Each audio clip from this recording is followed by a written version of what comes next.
Hi, I'm going to speak from the paediatrician's perspective. I was asked to speak from the clinician's perspective, but I treat children in Dublin up to the age of 16. We treat most of the children with haemophilia in Ireland. So this is mostly from the paediatrician's perspective. So where are we at the moment in Ireland? Well, all the children with severe haemophilia go on primary prophylaxis. So every child in Ireland starts prophylaxis at about once per week. We try to start early, we try to individualise the prophylaxis, and we use recombinant third generation products, and we have done for years. So you think we're in a good situation really overall. But our problem is the frequency. One of our problems is the frequency of infusions. So we might start at once a week, but we do have to escalate for factor 8 maybe to 3 or 4 times a week. Might start once a week at factor 9. We have to escalate to twice a week. So what are the problems in babies with trying to infuse factor 3 times or 4 times a week? Well, toddlers are fat, chubby, veins are hard to find, and we would use, in the majority of our patients, central venous access devices. Now, to get your central venous access device,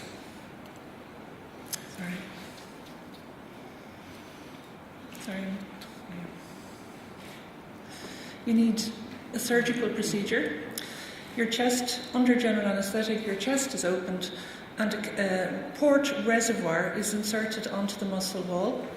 And from there then, from the port reservoir on the chest wall, a tube is inserted into a large vessel near your heart. So most of our children on prophylaxis would have central venous access devices. There are very, very few children in Ireland who don't at the moment. So the parents, we teach the parents at home to give prophylaxis, so they have home treatment. They deliver the prophylaxis 2 or 3 or 4 times a week at home. The parents are taught to do this in the hospital by the nurses, so it's a number of visits at the start to learn how to give the prophylaxis through the portacat. But there are problems with the portacat. You need surgery. You can have surgical complications.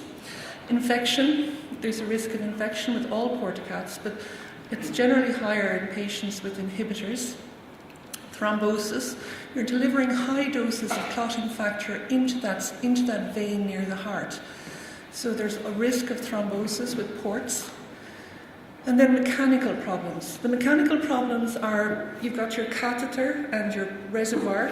They can separate. So the tube of the port can end up pretty much anywhere. You can have erosion of the skin over the port.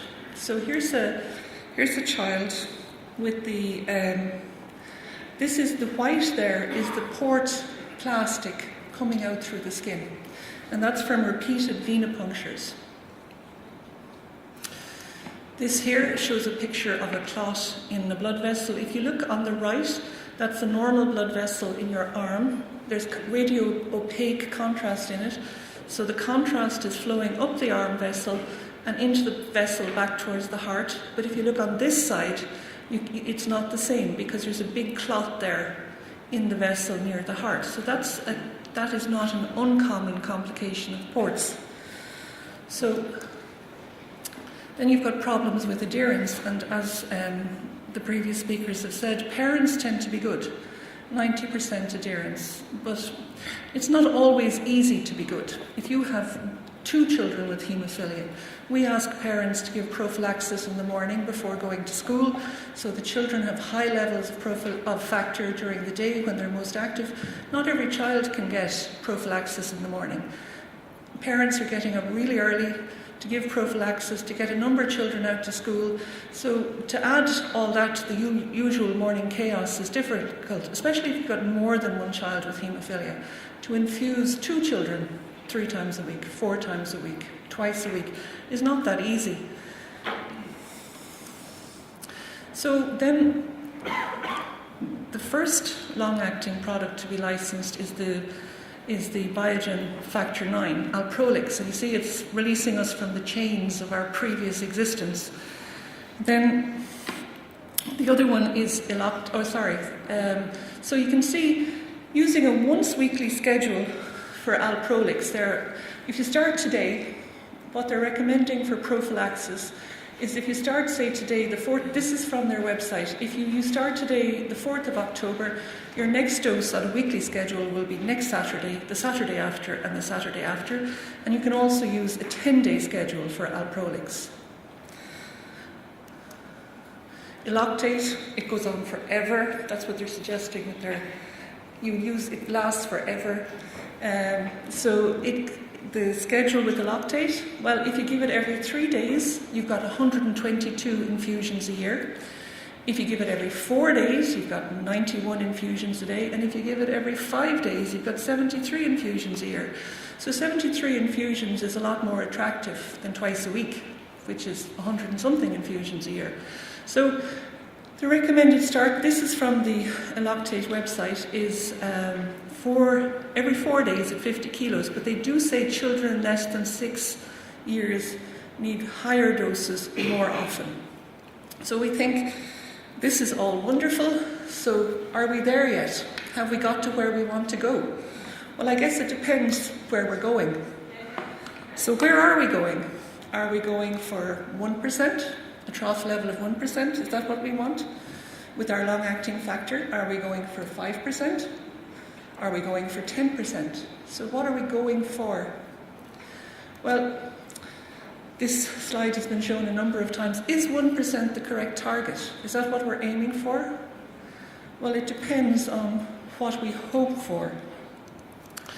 If we want to prevent joint bleeds, we need to aim for higher than 1%. And maybe we should be aiming higher again. Maybe if we had unlimited amounts of money, we could aim for more than 12%, and we'd have no joint bleeds, even with strenuous physical activities. But I guess the population, the target depends on who we're dealing with. You have a baby who hasn't really started to do very much yet. He's cruising around the furniture, he's toddling, he's not doing an awful lot. So what do we want for that child? Well, maybe a 1% trough is acceptable for a child who's not doing very much. It'll allow us a long-acting factor, factor 8 or factor 9, might allow us to start prophylaxis earlier. It'll allow us to get away without a port and all the attendant complications. It means maybe parents won't have to come to the clinic to learn how to use ports. We mightn't have to say to people, you have to get up at 6 a.m. to give your factor in the morning before your children go to school. And if we do that, we might ensure that more factor is delivered on schedule. So that's our babies toddling, cruising, napping, but then they stop napping, and you get your teenager really interested in sport, and that on the bottom is Gaelic football. You run with the ball, it's not rugby, it's a round ball. It's called Gaelic football, and that's Donegal playing Kerry this year, and Kerry won. And I'm saying this for Brian O'Mahony because he's a proud Kerry man. Donegal were very, very good, but most of the country were rooting for Donegal. So higher trough, if these are minor players, these are 15, 16, 20-year-old guys, and that's okay if you've got really good venous access, you're very active, so you give more frequent infusions to keep your trough level higher. And then you've got the in-between guys. You've got the guys on the right who are the athletes, they're out doing every sport that they can think of. You've got the guy on the left with the remote control and the iPad. So maybe the guys on the right need more infusions, higher troughs. The guys on the left need less infusions, lower troughs. And then you've got the middle guys. The guys maybe who need higher trough but less infusions. So it's not a one-size-fits-all solution. But here we are talking about troughs, and other people are talking about peaks. So what about the peaks? So if you're getting factor 3 or 4 times a week, you're factor 8, you're going to get 3 or 4 peaks a week. What about factor 9? You're getting factor 9 twice a week, you're going to get 2 peaks a week. So if you reduce the frequency of factor IX dosing to once a week, you're only going to get one peak. If you reduce to factor VIII dosing twice a week, you're only going to get 2 peaks. And this was a poster presented at the ISTH last year that said maybe it's the peak levels that are important. Maybe the time spent with levels between 30 and 40% is as important as the trough level.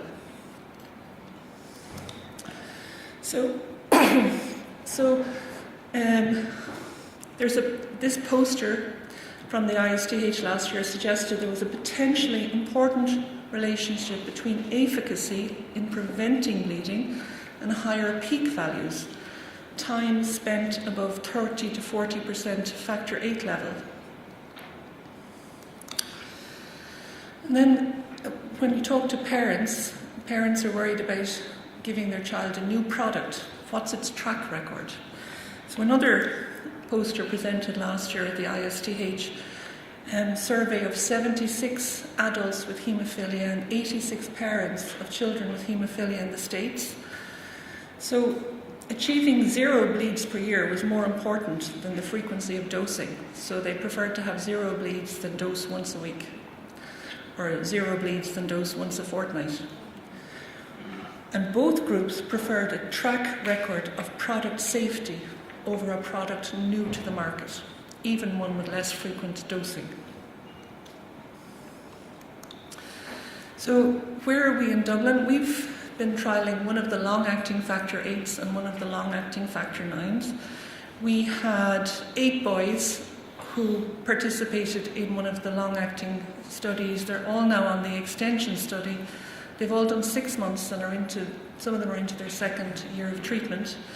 So say for the boys between 6 and 12 years, we had 3 boys between 6 and 12. We were able to remove the port in all of them. So all of them started with the port, and during the course of their participation in the study, we removed the ports in all of them, and they're now using their veins for dosing. 2 boys are being treated twice a week, or having prophylaxis twice a week, and 1 boy is every 3 days. We had 5 boys aged less than 6 years, and they all had ports starting prophylaxis. 1 boy starting the study. All of them had more than 50 exposures entering the study. 1 boy has had his port removed, and 3 boys are on a waiting list to have their port removed. And all 5 boys are on twice weekly prophylaxis. They would have all been on 3 times, 4 times weekly before we started. So what about the long-acting factor IX? We have 3 patients on the long-acting factor IX concentrate. All again had more than 50 exposures to factor IX starting the study.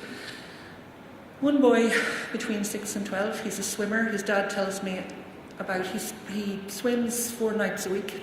He's his champion for Leinster, which is not unimpressive, but his dad tells me every time he meets me. So he swims 4 times a week, and he's on prophylaxis once weekly. We removed his port just after starting the study, a couple of months into the study. We have 2 boys less than 6. They're both on once weekly prophylaxis. They didn't have a port in when we were starting, and they haven't got a port in. Their parents are happy to do the veins at home once a week. So we did offer, the levels are good, the trough levels in the 3 boys are good, and the option was to increase the interval between dosing, but the parents said to me, I won't remember to do it on 10 days or 11 days. I want to stay once a week. So once a week, there's a given day a week that they do the factor at home, and everybody's happy with that. Nobody wanted to go out to 9 or 10 days. Said they'd never remember it. And now we're just about to start pup studies. We have 1 patient just about to start with the long-acting factor IX, another patient being screened, and we have 1 patient about to be screened for the long-acting factor VIII concentrate. So the patients who haven't received treatment before, their parents are really interested in the long-acting factor VIII and factor IX, especially, I guess, since a product has been licensed in other parts of the world. So I just wanted to end by saying prophylaxis for us is not a one-size-fits-all, and maybe the long-acting factor VIII concentrate will allow us to tailor our products or our choices better to our patients, from the toddler who falls asleep while you're talking to the guy on the iPad, to the guy playing for Kerry mistakenly, to the adolescent who's given up all sport because he's found his true love. So thanks very much for your attention.